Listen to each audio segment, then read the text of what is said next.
দুই সপ্তাহের জামিনে মুক্ত হওয়ার পর লাহোরে নিজ বাসভবন জামান পার্কে ফিরেছেন পাকিস্তানের সাবেক প্রধানমন্ত্রী ইমরান খান। 17ই মে পর্যন্ত তাকে অন্য কোনো মামলায়ও গ্রেফতার না করার নির্দেশ দিয়েছে ইসলামাবাদ হাইকোর্ট। আদালতের এই সিদ্ধান্তে চটেছেন প্রধানমন্ত্রী শাহবাজ শরীফ। উচ্চ আদালতের দ্বিচারিতায় বিচার ব্যবস্থার মৃত্যু হয়েছে বলেও মন্তব্য করেছেন তিনি। मैं सारी कौम को आज ये बताना चाहता हूँ कि इनकी बदनीयती है, ये फिर से कुछ करना चाहते हैं। इमरान खान को फिर गिरफ्तार आज कर लिया जाएगा और ये बात मैं नहीं कह रहा। আসসালামু আলাইকুম সুপ্রিয় দর্শক বন্ধুরা, কেমন আছেন সবাই? আশা করি সকলেই ভালো আছেন। দর্শক বন্ধুরা, ভিডিওটি অত্যন্ত গুরুত্বপূর্ণ, তাই ভিডিওটি না টেনে শেষ পর্যন্ত দেখবেন। দর্শক বন্ধুরা, আপনারা অনেকে জানেন পাকিস্তানের সাবেক প্রধানমন্ত্রী ইমরান খানকে গ্রেফতার করা হয়েছিল, আর তখন থেকে পুরো পাকিস্তান জুড়ে তমতম পরিস্থিতি বিরাজ হয়েছিল এবং সেই সাথে পাকিস্তানের রাস্তাঘাটগুলো ধ্বংসস্তূপে পরিণত হয়েছিল শুধুমাত্র ইমরান খানের গ্রেফতারকে কেন্দ্র করে। আর অবশেষে ইমরান খানকে মুক্তি দিয়েছে পাকিস্তানের সুপ্রিম কোর্টের নির্দেশ অনুযায়ী।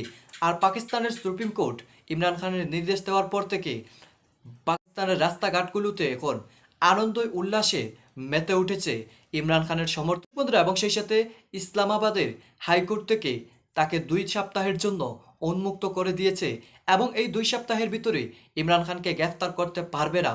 কিন্তু অন্যদিকে গুঞ্জন উঠেছে তাকে নাকি আবারও অতি দ্রুতই গ্রেফতার করে ফেলবে। তো দর্শক বন্ধুরা, আসলে কি আবারও ইমরান খানকে গ্রেফতার করা হবে? তো দর্শক বন্ধুরা, চলুন সেই সকল বিষয়ে ইমরান খানের আইনজীবী কি বলেছেন এবং সেই সাথে ইমরান খান লাইভে এসে তিনি কি বলেছেন। তো দর্শক বন্ধুরা, চলুন আমরা তাদের কথাগুলো শুনে আসি। তো দর্শক বন্ধুরা, অবশ্যই ধৈর্য সহকারে পুরো ভিডিওটি দেখবেন, তাহলে সেই সকল বিষয়গুলো বুঝতে পারবেন। তো দর্শক বন্ধুরা, তার আগে আপনি যদি আমাদের চ্যানেলে এখনও নতুন দর্শক হয়ে থাকেন, তাহলে আমাদের চ্যানেলটি এখনই সাবস্ক্রাইব করে পাশে থাকা বেল বাটনটি প্রেস করে রাখুন। তো দর্শক বন্ধুরা, চলুন আমরা প্রথমে ইমরান খানের সেই কথাগুলো শুনে আসি। নাটকীয়তায় ঠাসা পাকিস্তানের রাজনীতি। আদালত চত্বর থেকে পাকিস্তানের সাবেক প্রধানমন্ত্রী ইমরান খানকে গ্রেপ্তার, আবার আদালতের নির্দেশেই মুক্ত। এরপর আল কাদের ট্রাস্ট দুর্নীতির মামলায় 2 সপ্তাহের জামিন লাভ। একই সঙ্গে 17 মে পর্যন্ত অন্য কোনো মামলাতেও পিটিআই প্রধানকে গ্রেফতার না করার নির্দেশ ইসলামাবাদ হাইকোর্টের।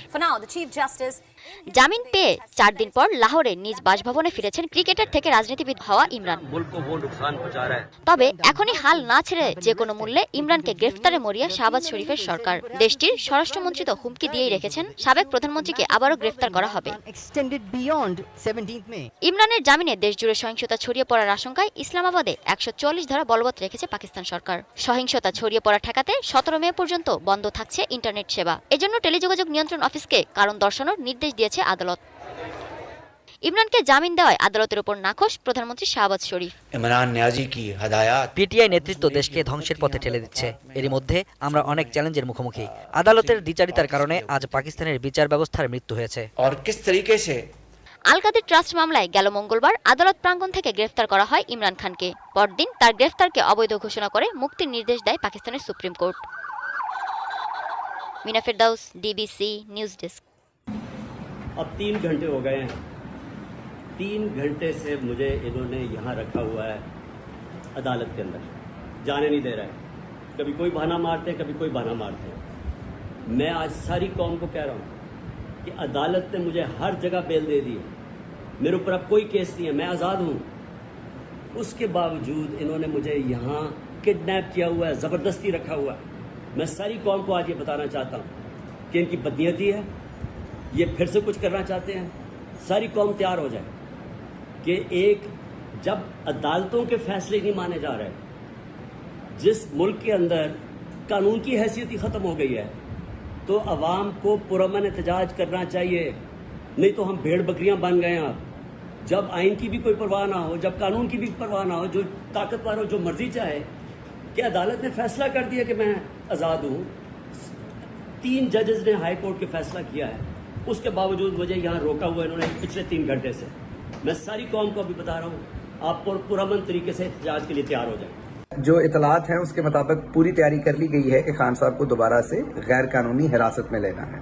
या पंजाब में जो FIRs काटी गई उनमें से किसी में, या कोई नई FIR काट के, या किसी और फरसूदा किस्म के मुकदमे के अंदर पर्पज उनको दोबारा हिरासत में लेने का है। आपको जल्द से जल्द पुरअमन एहतजाज के लिए हाई कोर्ट की सराउंडिंग में पहुंचना पड़ेगा, अपनी आवाज़ बुलंद करनी पड़ेगी। पहले भी खान साहब जो बाहर आए हैं वो आपकी आवाज़ की वजह से आए हैं, आपको किसी किस्म की गलतफहमी ना हो, कोई और वजह नहीं है। जिन लोगों ने जानें दी हैं तकरीबन 40 या 45 के करीब बताया जा रहा है शोधा हुए हैं उनकी जानों की वजह से। और आपने जो आवाज़ उठाई है, और स्पेशली हमारी माएँ बहनें बेटियां जिस बहादुरी के साथ वो खड़ी हुई हैं, उस वजह से शायद थोड़ी सी ये नीडल मूव हुई है। मैं आपसे दोबारा गुजारिश करता हूँ कि ये बहुत ही डिसाइसिव मोमेंट है। आपको डट जाना पड़ना है, आपको खड़े होना पड़ना है। पुरअमन रहिए, लेकिन अपना एहतजाज हर सूरत करिए। और अगर आप एहतजाज के लिए निकलेंगे तो आप देखेंगे इंशाल्लाह अच्छे रिजल्ट आएंगे। इसके साथ साथ अभी जो इम्पोर्टेड टोला है वो सारे बैठ के एमरजेंसी लगाने की भी कोशिश कर रहे हैं। वहाँ पर डिस्कशन कर रहे हैं कि एमरजेंसी लगा दी जाए।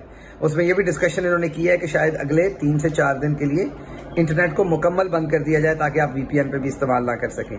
तो ये हर हथकंडा इस्तेमाल करेंगे, इन पर बिल्कुल एतबार नहीं किया जा सकता। खान का कसूर ये निकाल रहे हैं आखिर पे 4 साल के बाद। कोई और करप्शन नहीं मिली 4 साल गवर्नमेंट करने के बाद। एक तरफ 1100 अरब के करप्ट बैठे हैं और दूसरी तरफ कसूर क्या है कि उसने ऐसी यूनिवर्सिटी बनाई जिसकी मलकियत अवाम की है, उसकी अपनी मलकियत नहीं है। ट्रस्ट के अंदर वो यूनिवर्सिटी है और उसमें 100% गरीब बच्चे फ्री में पढ़ते हैं। इस जुर्म के ऊपर 40 लोगों की अभी तक जान चली गई हुई है। अरबों रुपए का पाकिस्तान को नुकसान हो गया हुआ है। आप इस इम्पोर्टेड टोले की अकल को देखें और इनकी अकल को सलाम करेंगे। मुल्क को किस तरीके से तबाह करने के पीछे लगे हुए हैं। आपको उठ खड़े होना पड़ना है। अगर आप उठ खड़े नहीं होंगे तो ये इसी तरह से मुसल्सल। इमरान खान के रिमांड के हवाले से जो फैसला आया, क्या कहना चाहेंगे आप? हम इसकी पुरजोर मजम्मत करते हैं। पाकिस्तान तहरीक इंसाफ के कारकुनान और पाकिस्तान की आवाम इसकी पुरजोर मजम्मत करती है।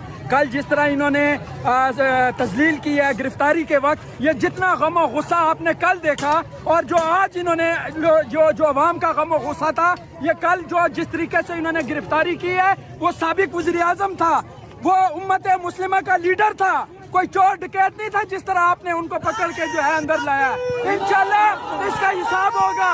इसका ये कौम और ये मुल्क और ये अवाम पूछेगी। इंशाल्लाह ये हाथ आपके गिरबान तक पहुंचेंगे। ये हाथ होगा और आपके ऐवानों में बैठे ये जितने भी चोर लुटेरे डाकू और अमेरिका के जो यार हैं, उनके गिरबानों में होंगे। हम छोड़ेंगे नहीं। हम एक एक पाई का हिसाब लेंगे। हम एक एक जुल्म का हिसाब लेंगे। हम एक एक जबर का हिसाब लेंगे। आपने जो जुल्म और बर्बरियत की, यह कोई मकबूजा कश्मीर नहीं है, यह कोई फलस्तीन नहीं है। ये 4 सूबे सिंध, बलोची, पठान और पंजाबी का मुल्क है।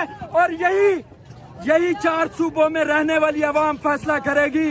आप फैसला नहीं करेंगे, ना हम आपको फैसला करने के लिए छोड़ेंगे।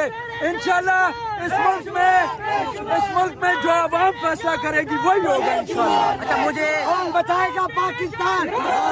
ये मनाजर देख रहे हैं, ये सिविल लाइन के बाहर के मनाजर हैं रात के इस वक्त के। अच्छा, मुझे बताएं, जो इमरान खान की तरफ से पैगाम आया कि मेरे पाकिस्तानियों डट कर खड़े रहना है, क्या कहना चाहेंगे आप? इंशाल्लाह हम साथ हैं, हम सुबह से खड़े हैं। इंशाल्लाह हम जिस तरह खान साहब ने पैगाम भेजा है, हम खान साहब की रिहाई तक, वो हमारे दिलों में रहता है, उसकी रिहाई तक इंशाल्लाह हम घर नहीं जाएंगे। हम इसी तरह एहतजाज करेंगे, इसी तरह इस इस्लामाबाद के रोड और चौराहों को बंद करेंगे इंशाल्लाह ताला। देखें जी, ये मनाजर आप देख सकते हैं, ये सिविल लाइन के बाहर के मनाजर हैं। कारकुनान की एक कसीर तादाद मौजूद है। इमरान खान की जो गिरफ्तारी हुई उसका शदीद गुस्सा था और उसके बाद जो 8 रोज़ा जिस्मानी रिमांड का फैसला आया उसका शदीद गुस्सा है। मजीद कारकुनान से बात करते हैं। जी, अस्सलाम वालेकुम। क्या कहना चाहेंगे जो फैसला आया इमरान खान के जिस्मानी रिमांड का और जिस तरह गिरफ्तारी हुई, क्या कहेंगे आप? कल से खान साहब गिरफ्तार है और हम लोग भी कल से रोड में हैं। जी, कल से खान साहब गिरफ्तार है और हम भी कल से रोडों पे हैं। उसी टीम तक नहीं जाएंगे जब तक खान साहब का रिहाई ही नहीं हो। जब तक खान साहब रिहाई नहीं है तो हम भी इधर ही है, इंशाल्लाह हम लड़ेंगे। আপনারা হয়তো এই পুরো কথাগুলো শুনে এবং এই পুরো ভিডিওটি দেখে অবশ্যই বুঝতে পেরেছেন পাকিস্তানের সুপ্রিম কোর্ট থেকে ইমরান খানের মুক্তির নির্দেশ দিয়েছিল আর সেই নির্দেশ অনুযায়ী ইমরান খানকে মুক্তি দিয়েছে। কিন্তু পাকিস্তানের এই তমতম পরিস্থিতি কখন শান্ত হবে সেটা হয়তো ধারণাই করা যাচ্ছে না। তো দর্শক বন্ধুরা, এবং সেই সাথে ইসলামাবাদের হাইকোর্ট থেকে তাকে 2 সপ্তাহের জন্য মুক্তি দিয়েছিল। কিন্তু এই গুঞ্জনটি যদি